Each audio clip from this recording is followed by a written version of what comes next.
Afternoon all. Yeah, I thought I'd give you guys a bit of I've called it an energy market update, but it's really a bit of an information session about energy full stop, mainly electricity. I think what I'll talk about generally is I'll give you a bit of an introduction to creative energy solutions and what we do. And then for the uninitiated, I'll speak about generally the electricity market, how it works, a bit of a 101 on the costs behind the electricity market.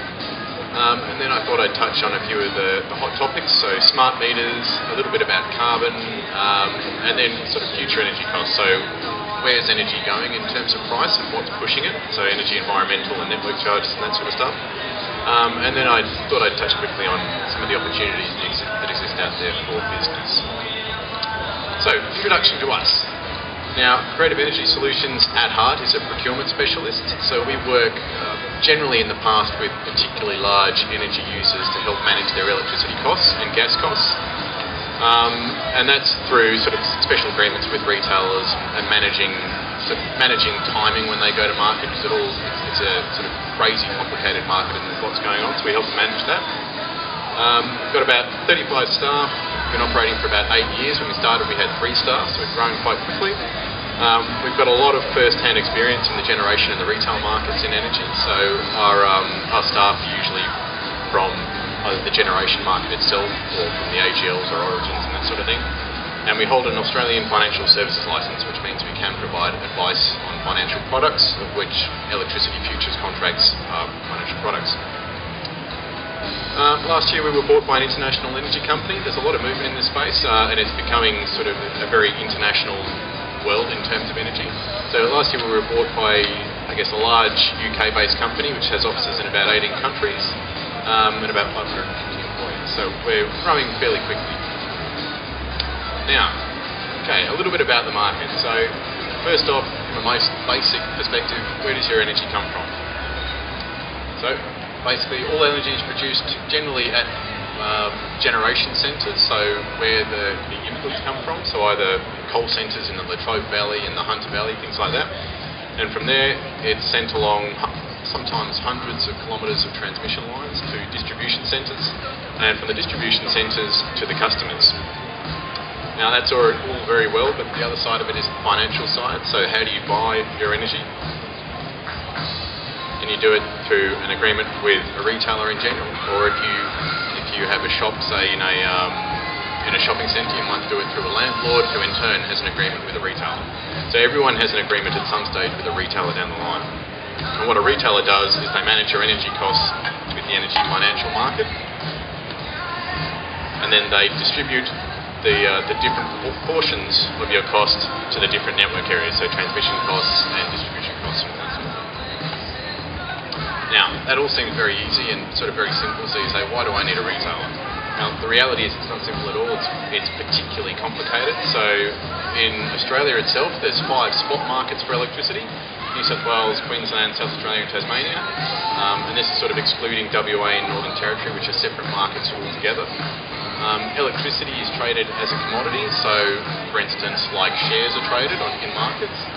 Now, the price is set through the interaction of supply and demand on a 5-minute basis. So right now, electricity around Australia is trading, and it can trade between $12,500 a megawatt hour and negative $1,000 a megawatt hour. So there's actually very few markets that do trade in negative, and it is one of the most volatile markets in the world, actually.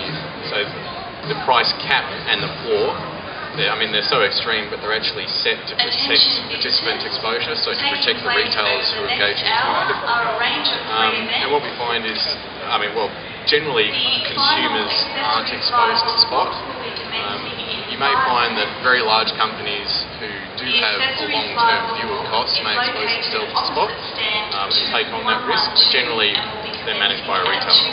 And I guess this gives you an idea of why they're managed by a retailer. So this shows you the average weekly spot price for electricity around the states. And you can see it sort of normally settles around sort of $30 to $40, but can go at times. So here we've got a weekly average price of $600. So that means probably 10 hours, $12,500 worth of price, which can and does send retailers broke. So I don't know whether you guys have heard of Jack Green as a retailer. They're a retailer up to about 2 years ago. They went broke. I guess it's a mixture of bad decisions and the volatility in the market itself that can send retailers to the wall. So that's what they're there for. They're there to have deep pockets and to manage the risks of their customers. We do see a lot of volatility in the summer periods, in the hot periods, but it can happen at any time. So as I said, the retailers are there to manage it for you, and they manage that huge volatility through futures contracts, and this is on the Sydney Futures Exchange. Generally they trade up to 3 years in advance. They can trade out to 4 years in advance, however you have very limited price transparency for the third and the fourth years. And as with anything, I mean, the longer you hedge into the future, the higher premium you'll have in there for risk, because no one's got a crystal ball, no one knows really what's going to happen. Retailers can trade many different types of contracts, so peak and off-peak contracts, calendar year contracts, bin year contracts, swap and caps, all this sort of scary stuff. They're all tools that they use to manage the risks of the spot market. But despite all that, despite having this secondary market there to help manage those risks, what history shows is that even this market isn't immune from risk. And what this means is when large consumers actually go to market, so July 2006 as opposed to July 2007, will actually define the price they get from a retailer because of all these risks behind it. So I guess something we advertise a lot with our customers is that you really need to be managing this all the time, and your cost will change depending on when you go to market.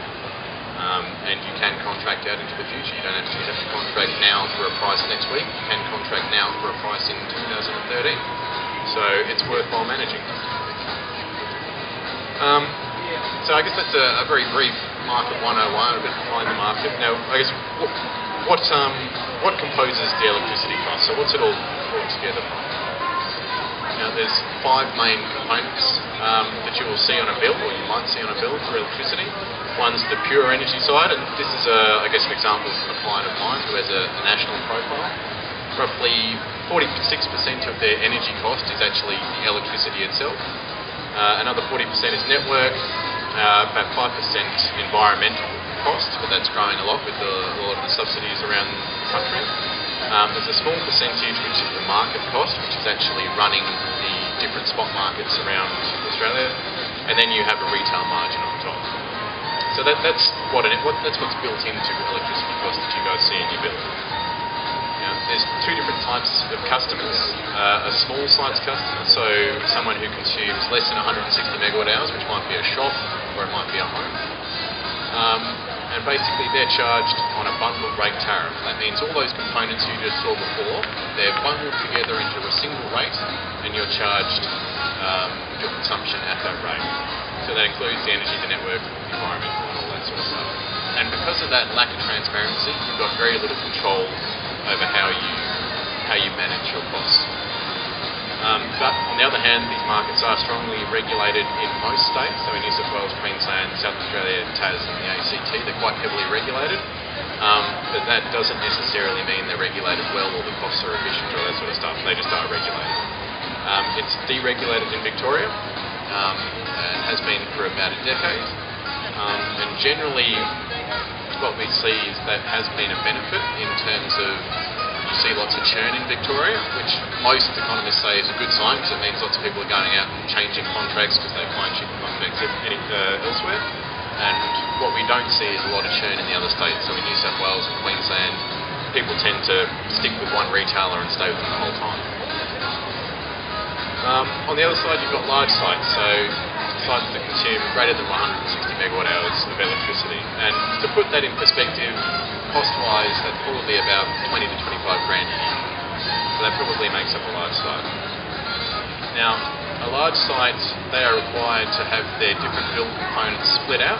So the energy, the environmental costs, the network costs and the market costs. So you can actually see those, they're quite transparent. And in some respects, they are controllable. So you actually enter into an agreement with a retailer and you can negotiate your environmental costs and your energy costs, and you can sort of negotiate your retail. What isn't controllable is things like network costs and market costs. These are simply pass-through costs, and you will incur them. Network costs are heavily regulated by all the state governments, so they're particularly passed through into your contracts. But we say as a large customer, you really should be managing some of this stuff. So I guess that's a very brief 101 and a little bit about the electricity market. And look, as we go along, I'm happy for people to ask questions. It is a bit of an information session, but I'll keep going along. If no one wants to answer questions as we go along, we'll get to the end and we can do it that way. I thought I'd talk about smart meters quickly because it's a very hot topic at the moment. There's lots going on and there's plenty of people door knocking at the moment asking if you'd like a smart meter installed. So I thought first off, what's the push to smart meters? Why do we need them? Why are we why are we having them forced on us?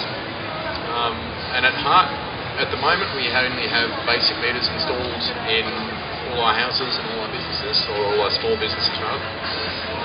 And they really only measure the total consumption you consume. And they only charge it at a single rate. And what that means is they don't reflect the real price of energy, and they don't reflect the retailer's cost of energy. Because the retailer has to manage your cost, whether you're consuming at 8 o'clock in the morning when everyone's consuming, got the heaters on in the shower, all this sort of stuff, or whether you're consuming at 3 o'clock in the morning when everyone's in bed, the price is the same. And the reality is the market price differs significantly all the time. And it's the move towards these more advanced meters is to try and get the cost to reflect what it actually is in the market, get people to change their consumption patterns to reflect that much better. So as I've said, look, electricity price fluctuates around a demand and supply balance, and it's high during peak demand periods, so in the mornings or in the afternoons, and it's very low during non-peak demand periods. And this is what it looks like. So on a Monday to Friday in Victoria, the electricity price moves from sort of low times in the mornings, so between $10 and $20, and as I said before, it can go down to -1,000, so it can be all over the place. But generally what you see is a pattern between high and low, Monday to Friday. And at a very basic level, your electricity, what the retailers want is for your price to better reflect the market and how it moves, and therefore to better reflect their costs. Now, I thought everyone hears a lot about the negatives of all this sort of stuff. When you read the Herald Sun, you hear all about this sort of stuff. So I thought I'd come along and say, well, what are the benefits maybe of having a smart meter installed? Now, the first one is obviously they're going to be remotely read. So you won't have a guy standing in your garden sort of jotting your meter reading down and trampling your plants and all that sort of stuff. And what it means is, there's going to be a higher level of accuracy, so you're not going to have a guy jotting it down, getting it wrong, and getting a bill in 6 months' time that's for $2,000 when it should be $300.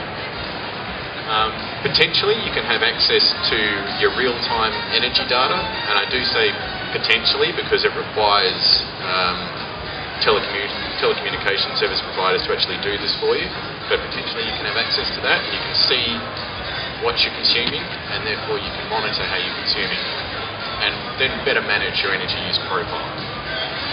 And the other thing that it gives you is, I guess, remote curtailability. What I mean by that is basically you can be at work, realise you've left your air conditioner on, you can turn it off in the office. So potentially down the track we can have these benefits which we don't have at the moment. But the big question is, of course, will it cost you more?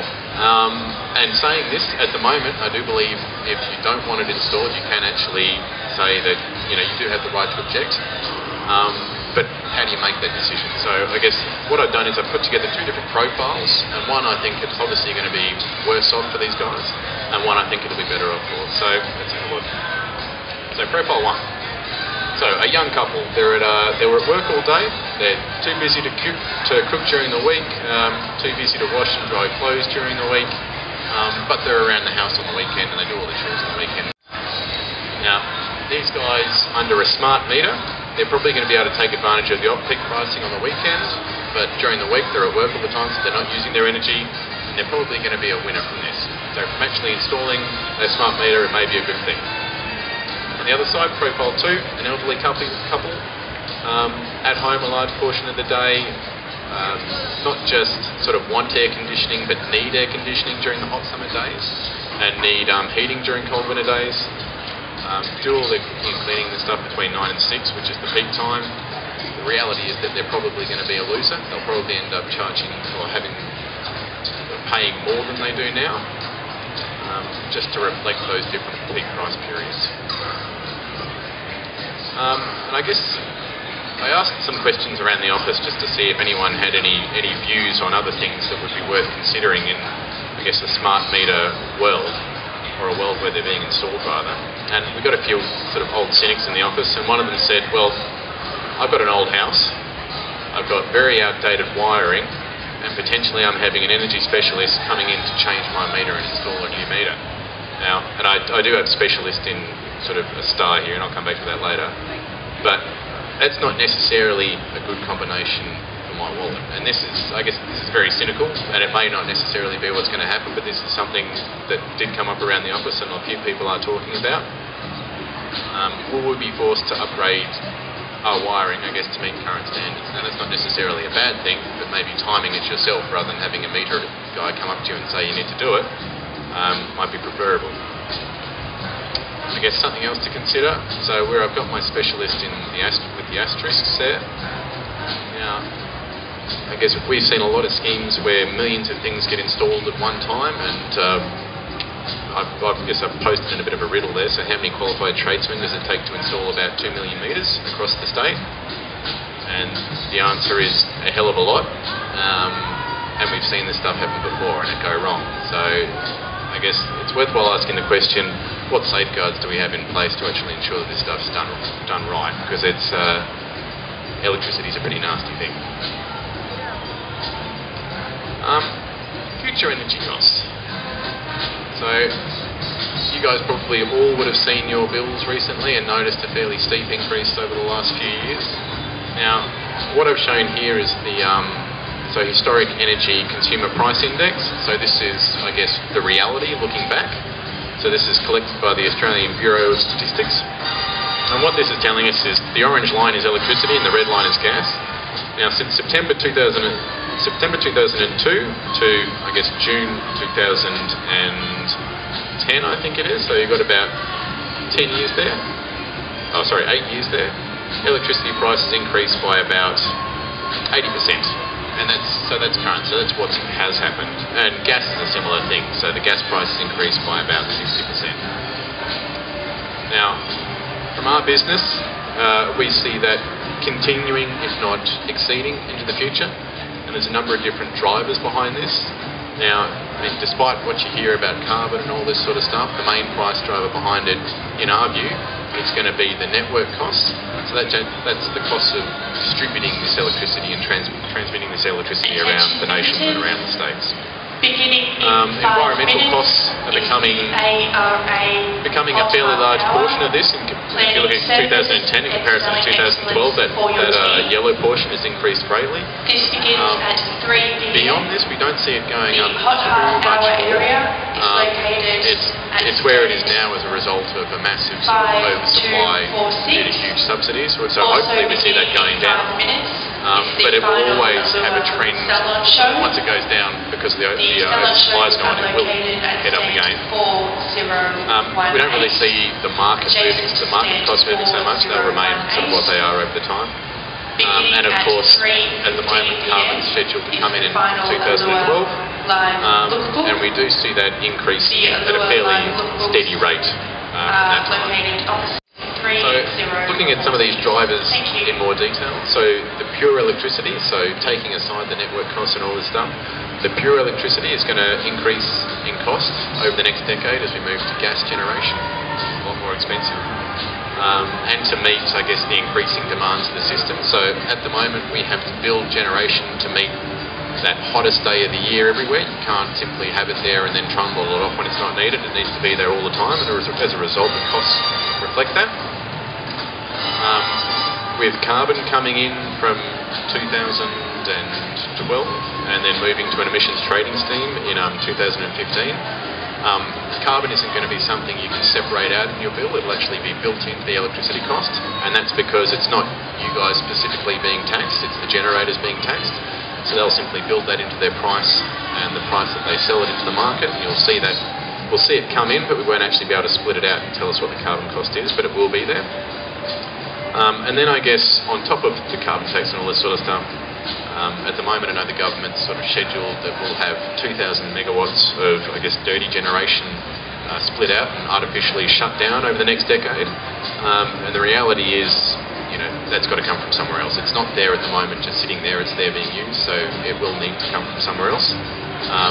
And where it comes from is, I guess, potentially either more expensive sources of electricity or, I guess, greater capacity to meet what was there before. And on top of that, on top of those price drivers that we see there, we've also got a very, take us back, we've got this very volatile market that will move around and could jump in ways that you can't predict. So on top of these general price drivers, we're also living with a financial market behind it, which could do whatever it does. A carbon tax. Now, I won't talk about carbon too long, because I know you guys have heard a lot about it today. And what I do talk about is all sort of in the context of electricity itself. So, in the form put forward by the federal government, it's a tax on the highest emitters. So as I said before, it's not a tax on you guys, it's a tax on probably 400 to 500 companies at the moment. That may grow, but at the moment it'll be about 400 to 500 companies. And generators, in the case of electricity, generators are going to pass this through in a couple of ways. If you've got an existing contract in place, they'll enact their change of law clauses, which basically say if the government changes its laws, all bets are off and I can pass through any changes onto you. So we all have those in our contracts. And if they do that, then we'll likely see an increase roughly of $23 a megawatt hour, which just about equals $23 a tonne. Beyond that, in the longer term, it'll be passed through to the electricity spot markets, so generators will bid it into the system. And we don't actually know how they're going to pass through $23 a tonne into the electricity markets, because it's not clear that you can just pass on a straight $23, because I guess some generators are subject to this tax, so your coal generators, but your gas generators won't be subject to it as much, so it's a question of who can bid it through into the system. But saying that, we are already seeing a cost in the financial markets of carbon. So despite it not being law yet, it is a thing on everyone's agenda, and it's a risk generators have to price in when selling their future generation into the market. And I've shown that here. I've got two contracts, one for Q2 2012, which is April till the end of June 2012. And obviously this is before the government's scheduled to bring in its carbon tax. So this is the orange line, and as you can see, it's remained fairly steady over the past year. Now, the red line is the next quarter following that, so it's from July 2012 until September 2012, and that does contain carbon in the government's sort of idea of when carbon will come in. Now, in the past, these two contracts are basically traded in tandem, and that's because they're sort of a similar period of time. It's both in winter, there's similar demand and similar temperatures around there, so they very much sort of trade in tandem. However, when Professor Garneau released into the market that electricity, or the carbon tax rather, was going to cost about $26, we saw a big jump overnight in that futures price for electricity. And then we saw a little bit of pushback over the next couple of months as everyone sort of got on the bandwagon of saying, no, this is a bad thing, we can't afford it, and Tony Abbott got there and bagged it a fair amount. Then the Greens started to come in and push for a $40 price, and we really saw it escalate from there when everyone realised that, well, the government was negotiating with the Greens and it was actually a thing that was likely to happen. And that went until about, we've got sort of the Carbon Sunday here, where Julia Gillard announced on Sunday what the price was actually going to be and announced what their plans were. It's actually, the market's come off a little bit since then. But the point is, this isn't law, it's only it's a government's plans for what they want to have in at a certain point in time, and yet it's already affecting our costs. So for large businesses who are actually entering into contracts past 2012 with their retailers, they're actually paying this price now for something that isn't law, which is an interesting concept because it brings a whole new level of risk into what should generally be a relatively easy decision to make. So now, I guess what these guys are asking themselves is, well, do I actually contract now, or do I wait for the government to make a decision, or for a government to get thrown out? Even if the government does make its decision and then puts it and legislates it, and then gets thrown out by the next government, and Tony Abbott says, well, it's all scrapped, what does that mean for me? Because basically, if they contract, they have already paid for it. The other question to ask is, I guess, will it happen? So at the moment, carbon's expected from 1 July 2012. Now, what that means is that that's not a long time away. What that means is there's a very limited opportunity for when they can actually get this in place. And from our view is, well, if you haven't done it by December this year, because of the way Parliament is set up and when it sits, it may not happen. And that's simply because to have a tax in place for this sort of thing by sort of, if it's not done by February next year, it's going to be a very difficult thing to get along. So there's certainly some deadlines going around Parliament at the moment, I'm sure, about when and how they need to do this sort of stuff. And yeah, as I said before, the next question is, what if it doesn't happen? So if it doesn't happen, we do see that electricity price coming down, and that's just reality. And there's not much we can do about that. So at the moment, everyone's biding their time, sitting on their hands, waiting to make investment decisions and simply not being able to. And when I say everyone, I mean the larger companies. It's, I guess, this is something that will be passed through to the larger companies more so than the smaller ones in many ways.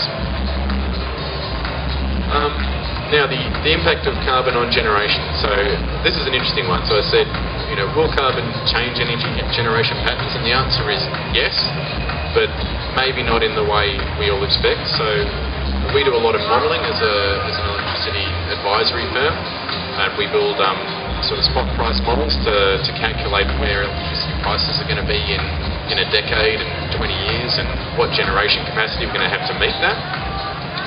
And I guess I've showed, in the next couple of slides, I'm going to show you two different scenarios. So one with no carbon price and one with a $50 carbon price.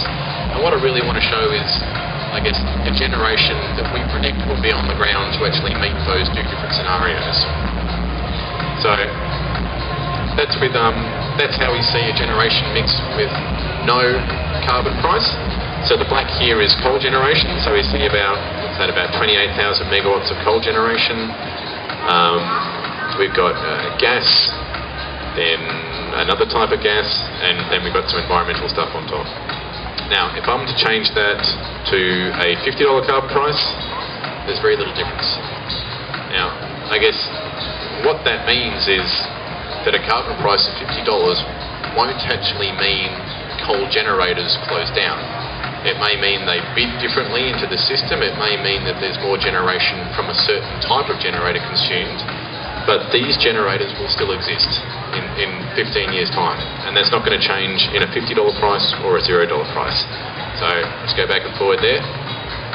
So, and maybe that's why we're actually seeing, despite, I guess, a carbon price coming in, the government's still actually legislating that 2,000 megawatts has to be artificially retired. Because the reality is that $50 price won't actually change the economics behind the market in terms of the generation capacity that's built to deliver what we need. So I guess that's an interesting comment, I guess. Another of the price drivers that I think are really pushing the electricity price into the future. Now we've got copious amounts of energy, green energy schemes at the moment. So nationally we've got a large-scale renewable energy certificate scheme. And that's the scheme that's subsidising these big wind farms. And then we've got a small-scale renewable energy scheme, and that's really from January this year, and it was split out of the large scheme because it was having a disastrous sort of impact on certificate prices, and as a result we just weren't seeing large-scale wind farms being built because the price was too low. There was too much of an oversupply of these certificates hitting the market, so we split them out, or the government, split them out. And on top of that we've got quite a few sort of state-based schemes. So there's the NGAC scheme, which is the New South Wales Gas Abatement Certificate scheme, so it's actually quite like a carbon scheme. And then in the event that a carbon scheme is actually introduced, that'll actually disappear, or it's slated to disappear. It's the New South Wales government's decision whether it actually does or not. There's the VEET scheme in Victoria, which we expect from January 1 next year. Now, a VEET scheme does exist at the moment, but it's more for smaller companies and households. But from next year, large companies will be paying it as well, we believe. GEC schemes, which is it's a Queensland gas efficiency scheme, and that's to get gas generation up and running in Queensland. So Queensland companies in Queensland pay this scheme. And then there's ESCIs in New South Wales, which is another efficiency scheme for certificates in New South Wales. So companies in New South Wales pay that one. So there's multiple schemes out there at the moment which everyone's paying for, and they don't necessarily link in together, and they're a bit all over the place. And all these, I guess, are designed to increase in price over time. So they're designed to improve how you use energy, and therefore they're just another driver behind the energy cost increase. The environmental related costs are definitely going to increase next year, and that's just because we've got a massive oversupply now, which will be pushed into next year. So we see that going up by 40 to 60% in 2012 as a result of too many state and fed subsidies for the solar panels on your roof, basically. What it means is, I mean, at the moment, next year, retailers are going to have to surrender the equivalent of 21% of everyone's energy in certificate prices, which are priced at $40 each, which it works out to something like $20 billion next year in costs that retailers must submit on your behalf. And I think it's actually similar to the price of carbon in its first year, that cost. The other point I would make here is, are these costs even fair? So, for instance, the small-scale renewable energy scheme introduced from January this year, the government set it up with a clearinghouse price of $40, and they did that because they decided that to get all these solar panels on your roof, there needed to be a scheme in place that provided a $40 certificate price, and in the event that there weren't enough certificates being produced, they would produce them themselves at a price of $40, so an infinity amount could be basically produced. Now, what retailers did is they said, okay, well, as a result of that, we'll just pass on a $40 cost to all our customers. But what we've seen is, because there's literally so many of these produced, the price of these certificates have as much as halved sort of in the 8 months the scheme's been going, and yet all retailers are still charging their clients, in general, $40 a certificate. Okay, network charges. This is I guess the last price driver I wanted to talk about, and in many respects the most important. Network costs are set by the Australian Energy Regulator, and what they do is they don't set the tariff levels themselves, but they approve the level of revenue that these network providers can get over time. And what they've done is basically, for each sort of 5-year period that they determine their revenue for, they've increased them across the board, so across Australia. And what that really reflects is a long-term underinvestment by state governments in distribution and transmission. And when I say long-term, I mean since the 50s, so no one's been wanting to put money into distribution and transmission because it just costs the taxpayer. It reflects the strongly increasing peak demand, so everyone's installing new air conditioners as we go along. There's not, each year an old air conditioner gets taken out and a new one gets put in. It's inevitably twice as strong as the one previously. And it also reflects the incorporation of new technology, so things like smart meters and distributed generation, all this sort of stuff. And in terms of the short term, just to show where some of these increases are coming through. So in 2011-12, distribution revenue in New South Wales is increasing by between 16 and 21%, depending on where these guys are set up. So this is 1 year. In Queensland, it's between 10 and 14%. In South Australia, it's about 21%, and we've seen some tariffs increase by up to 28 to 30%. In Victoria, it'll be anywhere from -3% to 13%. So we're seeing massive increases in the network revenues allowed just across the board. And what we found really is, despite the fuss put up by households, it's really businesses that foot the bill for all this sort of stuff. They always, not always, but they generally get harder. They get hit harder than the households, and that's probably a result of politics, because businesses don't vote at the end of the day, so the cost is skewed to one area. And finally, I thought I'd just cover quickly opportunities. So, where can value be added when you're going out and doing a contract or in the electricity market? Now, if you're a large company and you tender and you negotiate your electricity supply, then roughly 1 to 4% of the price can be negotiated, and that simply results as all these retailers, as I showed these wholesale price charts before, they're all pricing off a certain time in the market. So when you go to market, actually defines the price you get. So what you're negotiating there is you're actually negotiating their margin, which is usually sort of anywhere from 4% to 8% sort of thing. So you can get a small amount of value from sort of tendering and negotiation. You can can get a fair bit of value from consumption reduction, and this is obviously whether you're a large business or a small business. The less you use, the less it costs. Now, it's not consume 15% less, get 15% back scenario, but it's still consume less, get less back. And that's simply because within tariffs and within network costs, you have demand charges. So it's not just your consumption that you need to reduce, but it's your demand as well. But there's value there if you can do it. Things like invoice validation, optimization, bill checking, retailers get it wrong regularly. So many of them have massively outdated billing systems that are 20 to 30 years old, and they're pasted together. And we've seen things like GST gone wrong for large customers. I mean, it can be amazing what you see. So it's worthwhile always checking your bills, making sure they're right. Maybe if you don't know how to do it, it might be worthwhile. If you use enough energy, it might be worthwhile paying someone else to do it, just to monitor those.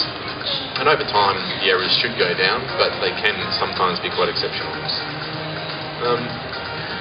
I guess if you guys are a member of a lobby group, there's potential to influence government or states through influencing pass-through charges such as network charges and taxes.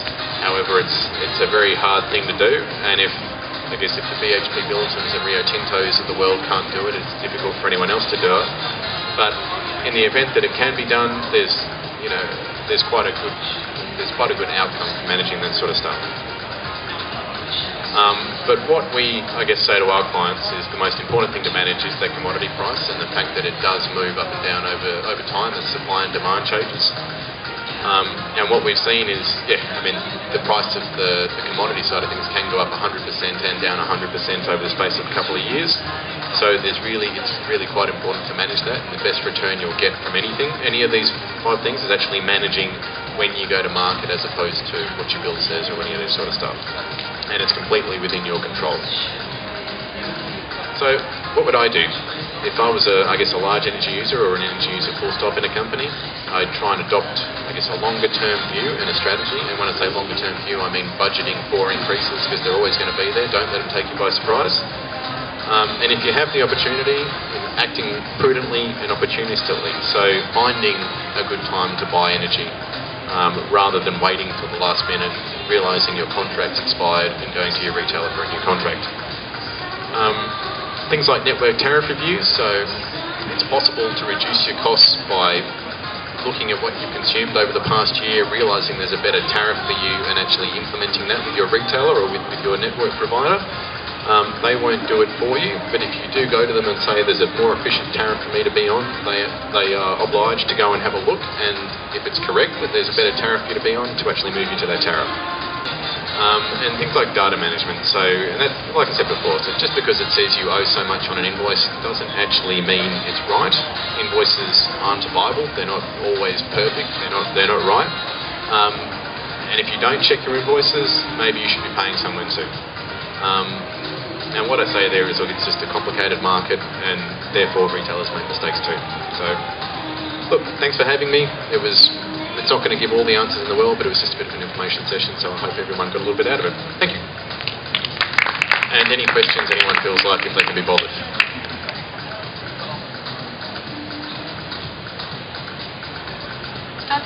Does anyone have any questions they'd like to throw to Lachlan at this point?